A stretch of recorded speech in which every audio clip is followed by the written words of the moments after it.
Rabia, please take a seat because you're going to be joined by 4 others. Seshi Bekele Awolachu, who is Minister of Water, Irrigation and Electricity in Ethiopia. Welcome. Nice to see you. Come and take a seat. Fred Boltz, who's Managing Director for Ecosystems from the Rockefeller Foundation. Dr. Asiya Ben Salab Alaoui, who's Ambassador at Large for the King of Morocco. Welcome. And also Jekal Ganta, who is co-founder and director of Circle of Blue, watershed producer and a co-sponsor of this whole gathering. Now, let me explain what is going to happen. This is not going to be 5 presentations over the next hour.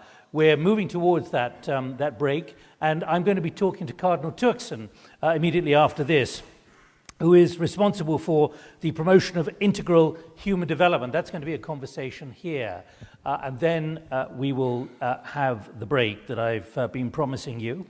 But this is known as a conversation which is a serial conversation because each of them is going to talk to the other for just 5 minutes. So you can work it out, that's 5 conversations of 5 minutes each.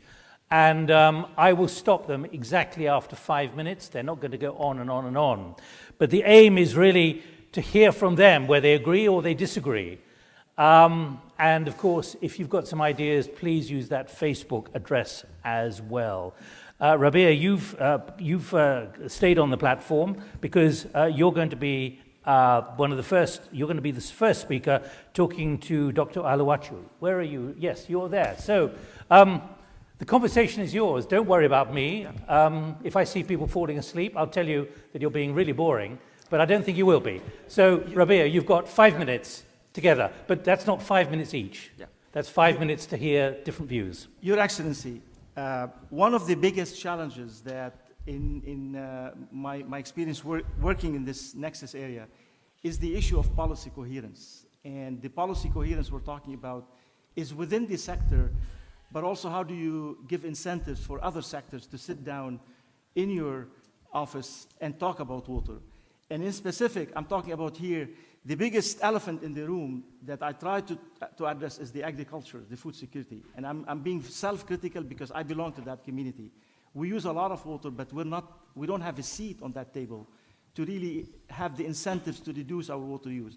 I'd like you to highlight some of the challenges within your ministry in terms of the policy coherence, and how do you reach out? What incentives you have for the agriculture minister and for the minister of electricity to sit down, visit with you, because they are your water users. They are your stakeholders. Could you highlight the within and the outside policy coherence issues that you face on a day-to-day basis that will prevent us from going into a nexus solution out there? Thank you very much. Good afternoon, Excellencies. My ministry itself is a nexus ministry. It's Ministry of Water, Irrigation and Electricity. Internal coherence and also putting policy framework and strategies is very crucial. In a way, we prioritize how we use water. Water is a source of life, as we say, but policy-wise, the primary role of our policy and strategy is to provide drinking water for human and livestock. Then comes use of water for irrigation, energy generation, ecosystem functions, and so on. So in this continuum, we see a lot of competition, trades-off, also synergies, possibilities for synergies. Therefore, our investment there really looks into multi-purpose development perspective, looking at multiple use of water, and therefore we maximize the benefit of water, also leaving sufficient water for environment and ecosystem function. We look into 3 dimensions of sustainable development also. That means we look into the economic role of water, the social role of water, and the environmental role of water. Water can also come as 4th dimensions of sustainability, that is providing peace and security. So if we just focus on one dimension of development, that is economic development, we cannot create sustainable solution. Therefore, we have to look into the social boundaries. we have to expand the social boundary in a way, then increase access to water for everyone. In my country, we have a significant variation in terms of physical availability of water. Therefore, we need to create that economic water that could provide drinking water for communities and so on. In the MDG era, we got a significant benefit in addressing drinking water in the form of low-hanging fruit. In a way, it was just addressing halving the access to water, those people who have not water. But the SDG now provides us a new opportunity, looking at by 2030, we should have access to water for everyone. In the Nexus platform, we look into the social, the economic, and the environmental. How do you keep a balance between these three? And what would be, if there's a zero-sum game, how do you balance between these three? And do you take into consideration regional variation among these three, between the cities and rural areas? Yes, the policy and the strategy should take into account that. First of all, the framing itself is looking into what are the priority needs. Human life should first get water for quenching thirst. And then we come to the economic aspect. Therefore, it means you prioritize according to the policy framework that drinking water must be the top priority. But in looking at the available resource, and you can optimize this. For example, if I build an infrastructure, which is a water storage infrastructure, a dam, I don't consume water for irrigation first, but look into what are the possibilities to produce energy. Hydropower is, for example, the biggest thrust in my country in terms of generating energy. Then that water could be cascaded, and then the consumptive water use, like the irrigated agriculture, and also the balance to ecosystem will be established. What would you tell to a private sector who tells you that, give me that water and I can generate more income than a farmer, and I could generate more economic engine for the state?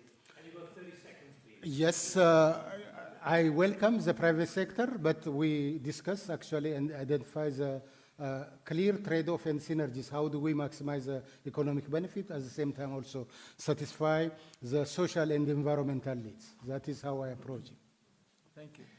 Great, thank you very much indeed. Now you know what it's like being on television. You only have 5 minutes. You can get a lot done, and you now realize what's possible. Right, let's now move along, because Dr. Wiltshire, it's your turn to talk to Fred Waltz, Managing Director of Ecosystems at the Rockefeller Foundation. You have 5 minutes. Remember, it's not an interview, it's a conversation. So you can disagree with each other. Yeah, thank you for the opportunity to talk to you. How Rockefeller Foundation, which is a philanthropic, is actually helping countries like mine in developing countries in realizing the ecosystem benefits of the resources. Well, thank you, Minister, for the question. And let me start on this solemn and truly humbling occasion by recognizing our hosts, the Vatican, who's really brought home the importance and our responsibility to take care of our planet and its most vital resource, water. The Rockefeller Foundation has been for over 100 years now working to improve the well-being of humanity, and better managing our vital water resource has been fundamental to everything that we've done since the inception of the foundation. We started with a program of promoting global public health, recognizing the disease that was transmitted through poor water resources, diseases related to hookworm, and the foundation initially committed itself to eliminating hookworm. Later in the 60s and early 70s, we focused on challenges of food security and improving the productivity in agriculture. More recently, we've maintained that commitment to agriculture in the Alliance for a Green Revolution in Africa, and we've renewed our vision for agricultural development in a manner that focuses not merely on productivity, but on the principle of resilience. And underpinning resilience is the sound management of natural resources that provide for the productivity, sustainability, and the ability of agricultural systems, natural systems, and the human economy to thrive under the dramatic changes that we're facing in this 21st century.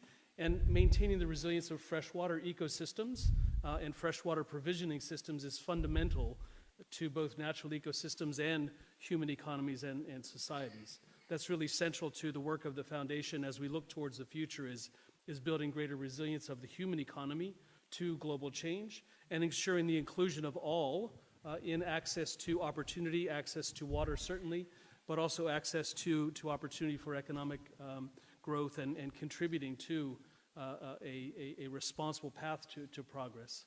If I may pick up on that subject, I know, Minister, that you've adopted a very progressive stance on the need to embed resilience in Ethiopia's approach to development, given the potential dramatic consequences of climate and environmental change. And you, as head of the ministry, have established an ambitious program based upon resilience. Can I ask you to describe a bit why you came to that realization and what are some of the elements of that program? Thank you. This kind of program is very essential. The population of the country is growing rapidly, but up to 80% is dependent on agriculture. So in a limited land, there is considerable degradation to find more agricultural land. Then, number one, then we have to reverse degradation in order to enhance ecosystem functions and manage watersheds properly. So that we have conserved water and soil in order to enhance productivity. So in this context, actually, annually, for 30 days, 12 to 13 million farmers actually mobilized, get out into the watershed actually to rehabilitate their ecosystem. That is very significant. You can estimate that in billions of dollars annually actually investing their labor in order to reverse degradation and enhance ecosystem through conservation work. So that means as a policy and strategy, we take this as a very serious endeavor so that productivity will be enhanced in watershed, water reservoirs and water river systems are protected against sediments, but also livelihood of people really expand instead of just depending on crop production, but also livelihood systems that is dependent on agroforestry, beekeeping, cut and carry system for livestock productivity, and so on and so forth. So that is very critical. We have seen tremendous progress. In Ethiopian highland, degradation reached with forest coverage of just 3% 12 years back. Now we recovered it to nearly 20%. So these have very significant implication on climate resilience, carbon sequestration, and productivity, and so on. So much value can be harnessed from this intervention. That's terrific. Picking up on the theme of value, which is really the theme. Sorry, the okay. Ambassador Alawi, then let me turn to you, and thank you. Thank you. Thank you for the opportunity. Let me turn to you, because similar to Ethiopia, Morocco has taken... Microphone, please. Can you hear or not? Just a bit closer, Fred, please. A bit closer. I'm just picking up because he was having difficulty hearing you. Okay, very good. I think you're a bit off mic for some reason. That mic may be a bit lower. Anyway, keep going and just go a bit closer to the mic. You haven't lost any time, though. I haven't lost any time. Great, no. Terrific. Ambassador Alawi, let me turn to you on the same theme of leadership in addressing issues of water security under changing conditions of climate, environmental change, demographic growth. Morocco has been a leader very prominently in the climate change conference last year. You took a lead role on the importance of water security for all of Africa and initiatives related to adaptation and resilience. On this issue of the nexus of growing and competing demands for water among different sectors, how does a shared understanding of water value enable us to address the challenges of competing demand and speak to a bit of Morocco's experience on dealing very directly with this challenge? Well, thank you very much, Fred, and thank you very much, Sylvia and the Club of Rome and the Vatican to associate me to this important event. Well, I'm happy that you underlined and that Dr. Rabia has set the stage by speaking about Morocco, which has been, as everybody knows, a pioneer in this domain, not only to raise awareness when it was not fashionable, but to take action. And thanks to leadership, because leadership is absolutely critical to put into music what Dr. Rabia has been stressing, the painful trade-offs, the allocation much smarter, to mobilize all the stakeholders who are becoming many, and especially civil society is really playing a critical role in education, which is basic for us. So we have set up a national strategy for water, but as well, parallelly, national strategy for energy. And we are trying to address these competitive claims, especially that Morocco has chosen agriculture and tourism, which are pillars of our development, and sustainable development. So it's really, we are facing this competition, but I think that there is a sort of deploying the resources that we have. Of course, clear priority is given to human rights and the consumption and to households. And just to give you a figure, we have moved from 48% in 2001 to 98% in September 2011 for potable water, which means this has the clear, but it is not at the expense of the rest, because what we are doing parallelly is that we are raising, trying to mobilize more resources, making economy, and that's where you really need to save and to fight. There is a real fight for waste, and of course all the agenda about rationalization, about management, which is absolutely crucial, about coordination, which is really the most challenging factor for water, because there are different departments. We have the Ministry of Environment and Water, we have the High Commissioner for Water and Forest, and we have Environment Department as well. And how do you make this? Because strong leadership here is absolutely critical to put into harmony all these variations. But as Dr. Rabia has stressed, we have been as well making some priority, trying to, for instance, we have cash crops to improve food security because you have more cash to buy other things where we are less efficient. And we are using the reuse of water for agriculture to irrigate the golf courses, because we are a tourist country and we do need that.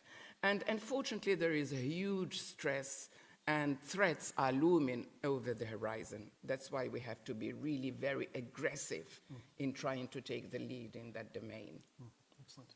I'm really glad you brought up the theme of reuse. We were talking about this yesterday, and Professor Mokhtar also brought it up, which many don't consider part of the nexus solution immediately, but it's really fundamental to adequately valuing water as a vital resource. And as was pointed out as well, we use, for instance, the Rhine 10 times before it reaches the ocean, and that really reflects a much more adequate valuing of this vital resource, which we take for granted. How is reuse factored into enabling you to meet the demands of the agriculture sector, of urban demand as well? Well, for instance, you know, we are using desalination for urban requirements, but purification and sanitation is really very high on the agenda, because we have moved here again with a very, very significant growth to 10,000 kilometers for purification, using every day 500,000 cubic meters for the reuse. And this is absolutely crucial, and we do think of former King Hassan II, who had said no drop should go to the ocean. We have to recollect every single drop, you know, that is not to waste it. Of course, it's a metaphor, but it is symbolic and it says a lot about it. I would like very much, Fred, that you tell us, you know, how you address yourself in the Rockefeller Foundation, the water challenge in the urban resilience that you have been mentioning, and as well agricultural investment. Is the nexus relevant, you know, to you globally? Absolutely, it's really fundamental, and I'll speak only to the urban resilience challenge. And we have launched a program over the past 3 years called 100 Resilient Cities, and over 80% of those cities have identified water as a top priority related to their resilience. All of them have water in their strategy long term. So that for the foundation is fundamental, not only to resolving concerns of agricultural productivity and energy, but every aspect of urban development. And as we expect that 75% of humanity will reside in cities by mid-century, resolving that water nexus challenge within cities and within the basins that are provisioning water to cities is really fundamental to our human development endeavor. Thank you very much. Ambassador, swing to the left. And, Okay, hello, Carl. How are you? How are you doing? I'm doing great, thank you. Yeah. you have 5 minutes, Ambassador. I'd like you, please, to build on what we have been saying. What is the unseen impact of this water and energy transition, since you are working very heavily on these themes? Yeah, so we're storytellers, and as we heard this morning, this is the biggest story unfolding, this nexus, and we've seen this story grow, really, the understanding over about the last 8 years or so, or longer.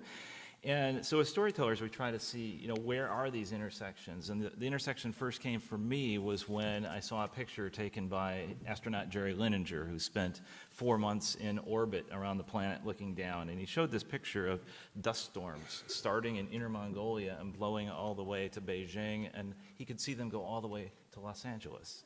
And so I was curious if Jerry was looking down from this spaceship, who lived there, and what was at the epicenter? What was the nexus? What was this heart of this story? And so I went there. So I went to Inner Mongolia, and we had 4 separate teams of journalists and photographers and data researchers into the field. And I drew Mongolia in December, Inner Mongolia. And I went and stayed with Inner Mongolian the shepherd family. Literally, if you dropped a string from the space station down, and they were on the edge of some of the world's largest coal mines that Jerry could see from space. And so we started to really unpack the idea that water and energy, this coal water energy nexus, was driving, or one of the biggest impediments to China's growth, its GDP growth, because China doesn't have enough water to continue mining and processing the coal at current rates.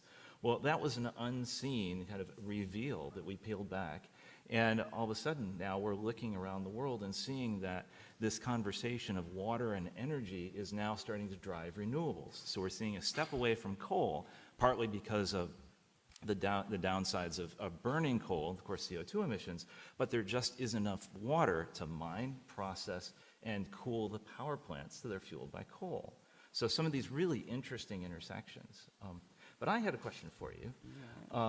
So the intersections of water, food, and energy, Rabia had some great graphics, very simple, beautiful. I would love to see the organizational structure within the government in Mongolia, how you broke down. I imagine wasn't quite as clean an understanding of the nexus when you first started to bring the ministers together. Well, I think it's extremely delicate, because you have all these complexities, and then you have really to streamline things to get better results. And you have been mentioning better food productivity, better energy efficiency. We are not very good at that. We are very good at renewable energy, but we are still having problems facing energy efficiency. But what we are trying, and I would like to share with you and with the audience, is that we are trying some very, very advanced technology to couple, to twin energy and water. For instance, we are twinning wind energy with hydraulic energy, because as you know, you cannot stock energy from the wind. It's only 3 to 5 hours. But when you recycle it with water energy, then you can stock it. And then you do use the water to reproduce the energy, which means that you are using the same water many times, and you are stocking energy at the same time. This is an extremely good news. Unfortunately, technologies which are absolutely necessary, the cost effectiveness is not yet there, and experiences are being carried out. We have started already, in a few places. As you know, we are very much at the forefront of this cutting-edge technologies, which might be the answer. And as you very rightly said, not only for Morocco, but as well for Africa, because at the COP22, when we had the summit for Africa, and we had all the leaders, most leaders, who were interested, it is important as well, we have not spoken about really the real thing as well, to face all these cutting-edge issues, which is the funding and the finance.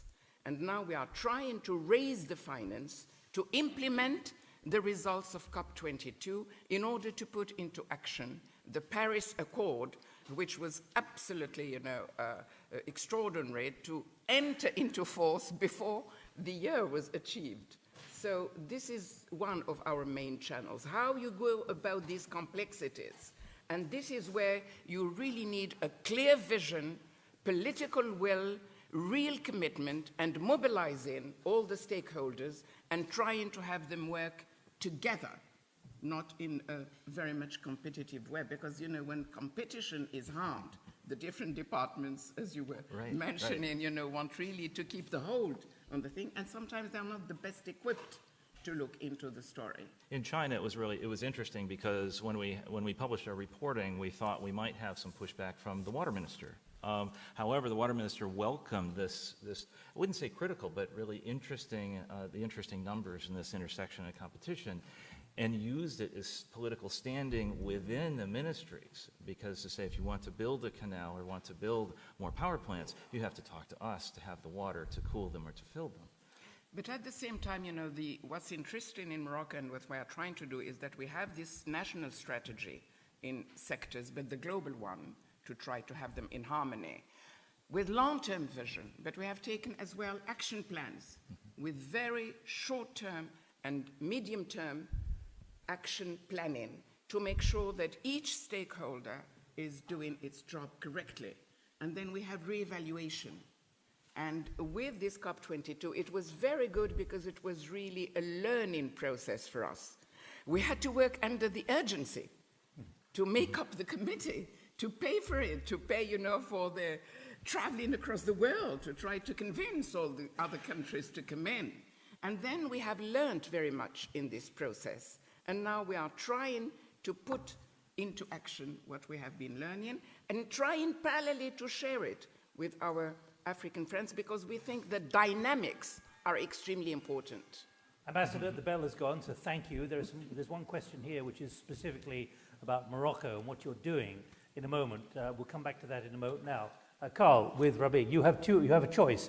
You can either sit there and talk along there, or you can use your clicker and go over there and share a microphone. I'll go see Rabia. How about that? You have 5 minutes between you. So it's we've heard a lot of voices here. We've answered a lot of questions. Here, there we go. And so, what is the perception of reality? So, Nick has been taking some questions from outside the audience. We have an esteemed audience here. We also have a rare moment in history where we have tools of engagement. We've talked about breaking down barriers in ministries. How do we get people to talk to each other? How do we share what is our perception and what is our reality? What is our data and what is our narrative, in a sense, here? So, for the first time, really, in our history, we can start to track the sentiment. How do we feel? How do we feel as a minister? How do we feel as a politician? How do we feel as the public? As we learned in November, we learned that perception is incredibly important in twinning with reality and understanding the flows. So if we take a quick look, and we've been monitoring this in anticipation of our gathering here with IBM Watson, with Hexagon, and with Vector Center, to look at the sentiment around water and what people are saying, what they're believing. And so looking at discussions about water in Kenya, this isn't just following Twitter streams. This is actually doing hard analysis on data and published papers as well as news streams. So we start to see this trend going up as drought starts to settle into Kenya. So we can start to listen better and start to understand what's happening and what is actually the sentiment. But that's actually a little flat. What's that graph mean? What's that mean to somebody like me who's very simple-minded? And what's that mean on a global scale?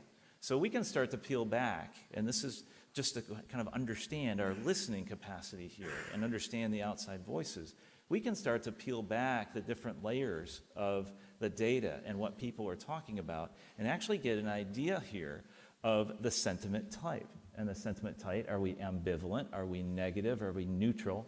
Are we positive about water issues around the world? And we can break down, we can show you later some of the data behind this. And we can take a closer look even at say, Central Africa and maybe zoom into Kenya and start to track these trends, these political trends, these reality trends, and add that data perception. What are people actually believing? What are they understanding? What are they acting on? What do we need to do to have better messages, better narratives, better data sets to actually inform people to come to the table or to change behavior or to seek help? So really, really interesting pieces unfolding here, particularly as you see the drought settling in. So sentiment type, obviously negative. Let's let this one finish for a second here. And then move in. This is the type of data that we couldn't even look at a year ago. So we have, with artificial intelligence and cognitive research, we can start looking at mass streams of data and not just throw numbers at people. We can understand what people are actually starting to think about. And these are the different pieces where if we add that layer of kind of artificial intelligence with human intelligence and maybe common sense, we can start to look at even stories like a Belgian tourist trampled to death by elephants in Kenya. What does that have to do with drought? Well, it had to do with migratory patterns of animals.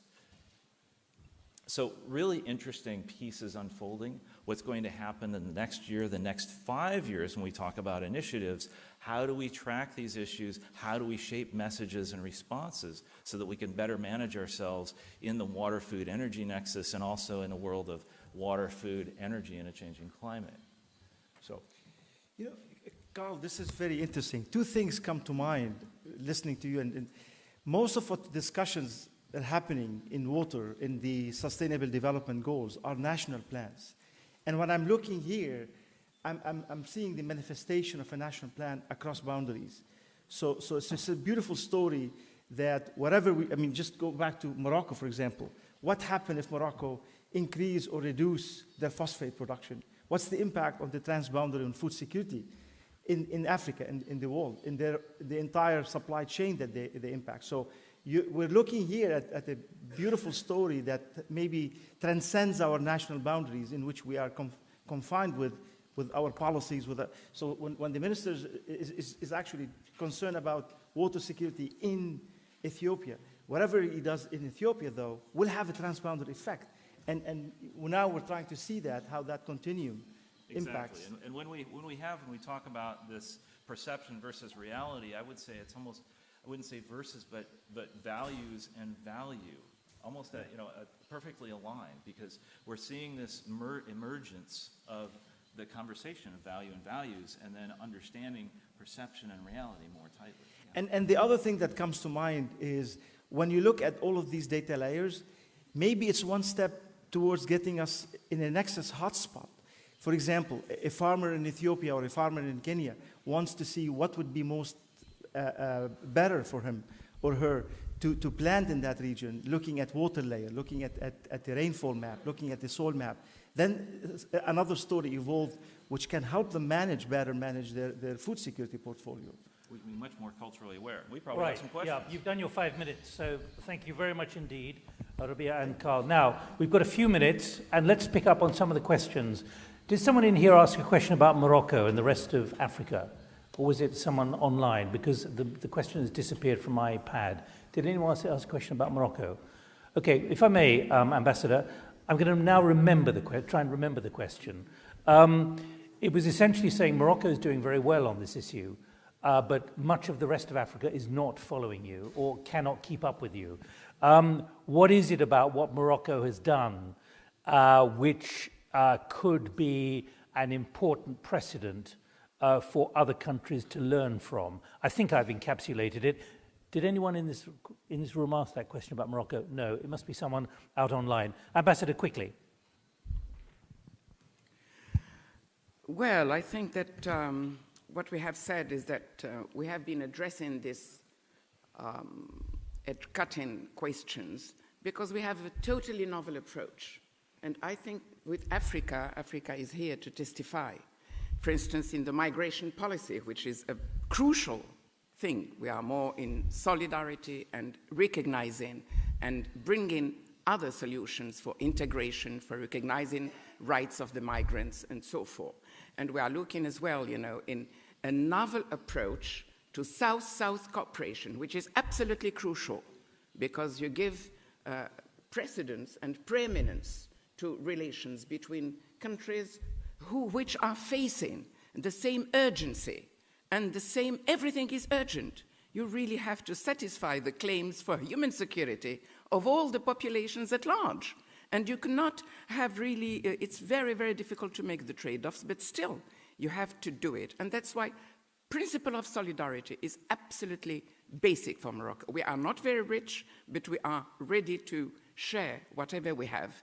Because it is, interdependence has been very much underlined. It is a global world, a global continent. Either we succeed together or we fail altogether.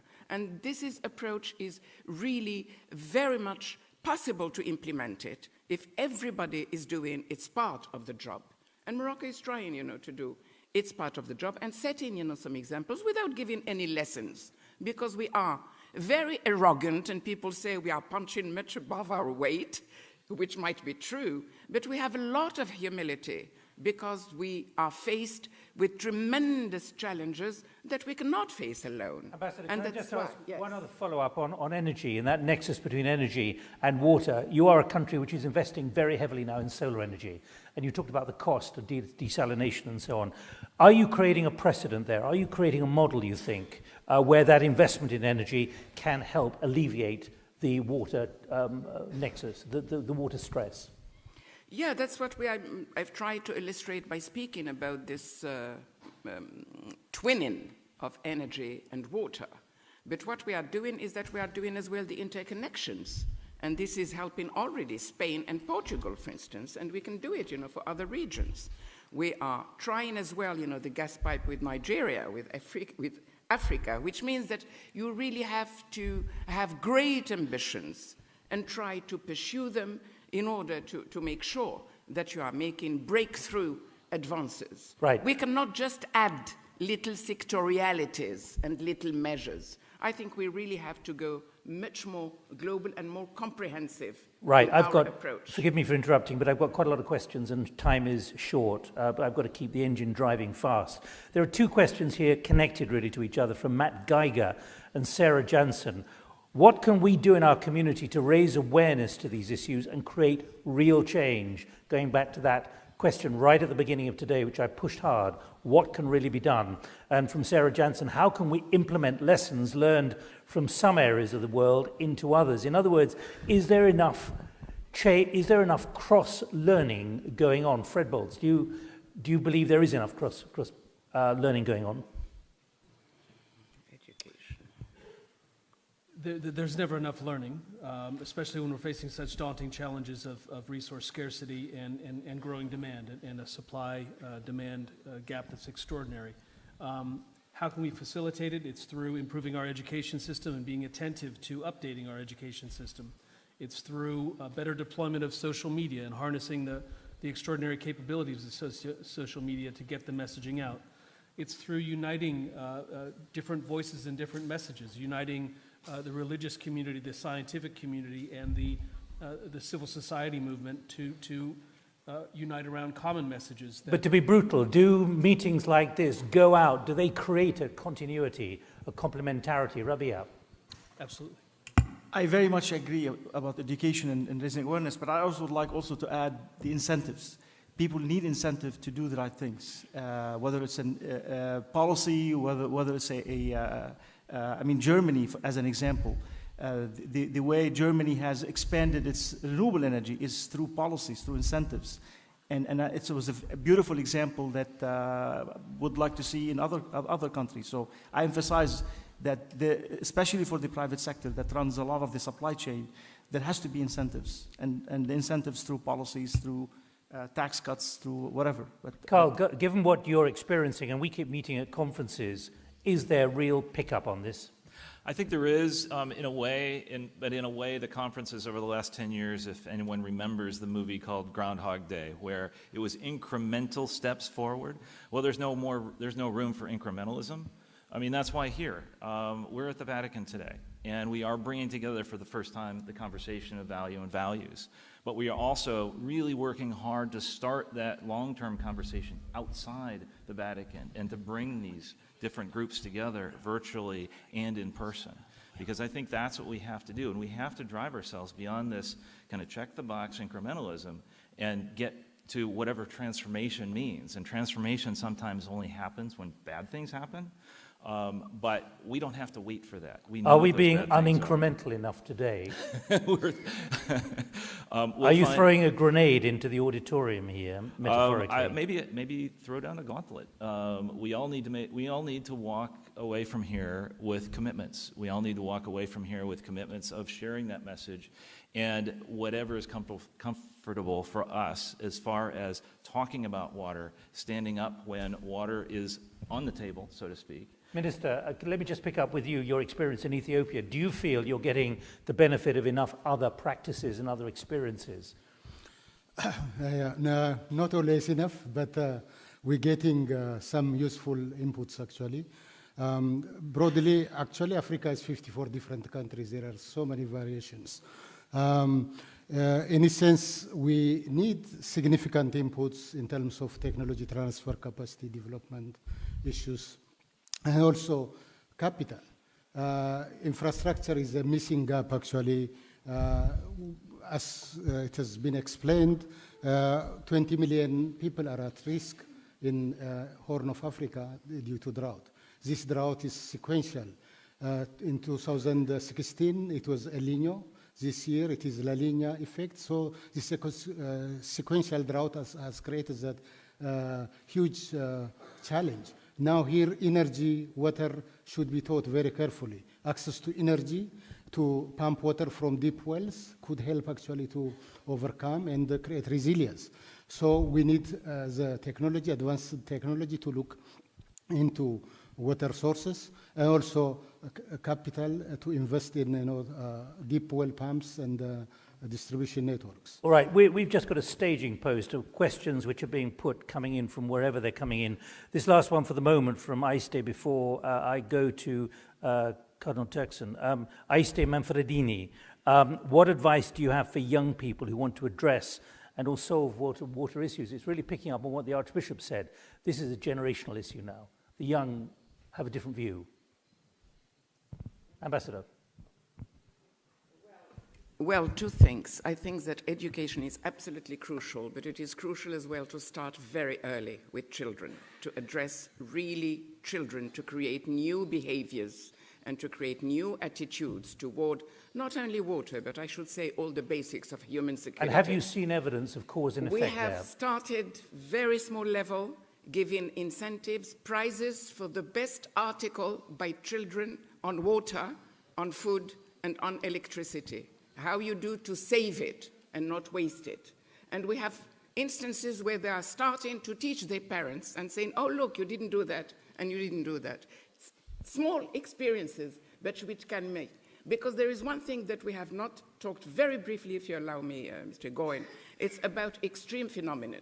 The extreme phenomena and events are becoming recurrent, creating droughts, floods, and just name it, and terrible devastation, human beings, livestock, and losses, which are terrible. Now, what we are trying to do as well, and perhaps this we can share, that we are preparing how to prepare to face these urgent and terrible events, Minister, which can create civil disorder as well. So there is a security problem which is as well involved. Indeed. Minister.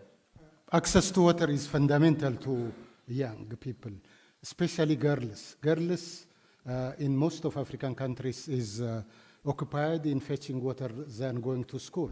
Access to water, therefore, really overcomes this serious challenge that where we have good access to water in Ethiopia, for example, enrollment rate of girls is very significant, almost coming to par with boys.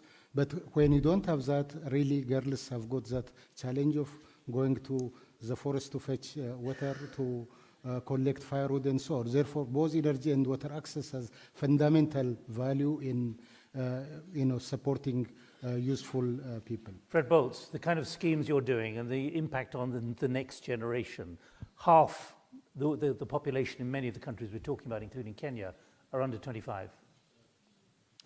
My advice, be disruptive, be innovative. What do you mean by disruptive? Satisfied with, take to the streets or don't what? be satisfied with 20th century solutions to 21st century problems. I have to press you on that. Yes. What do you mean by disruptive? Because there's disruption and there's being disruptive. Are you saying that if there isn't disruption you're talking about disruption to attitudes, aren't you? I'm not calling for civil disorder by any means. I just wanted to be clear. I'm talking about intellectual disruption. Because you're on the record in the Rockefeller Foundation calling for, I don't need to go any further, but you know that's why I want clarification. The greatest challenges spark the greatest levels of ingenuity. We face some of the most daunting challenges ever.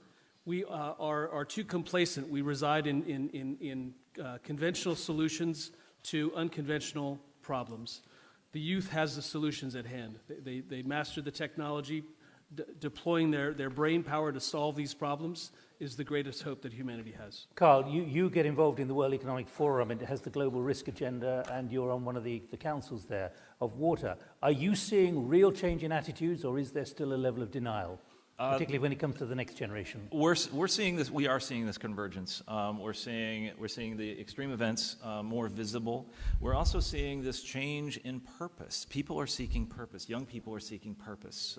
They're seeking something to do. It's our job to give them that something to do with their technology, with their brain power, and their compassion. And I think also we're seeing the arts come together with the science. We're understanding that technology can't solve these problems by itself. A new membrane, a new pump can't solve the world water crisis. It's that will, but it is also being disruptive. And it is kids on the street protesting and holding their leaders accountable when the water's dirty and when they have to walk hours a day to get water in particular parts of the world. Or in my part of the world, in the Great Lakes, in Michigan, holding our government accountable when they challenge funding for cleaning up the Great Lakes.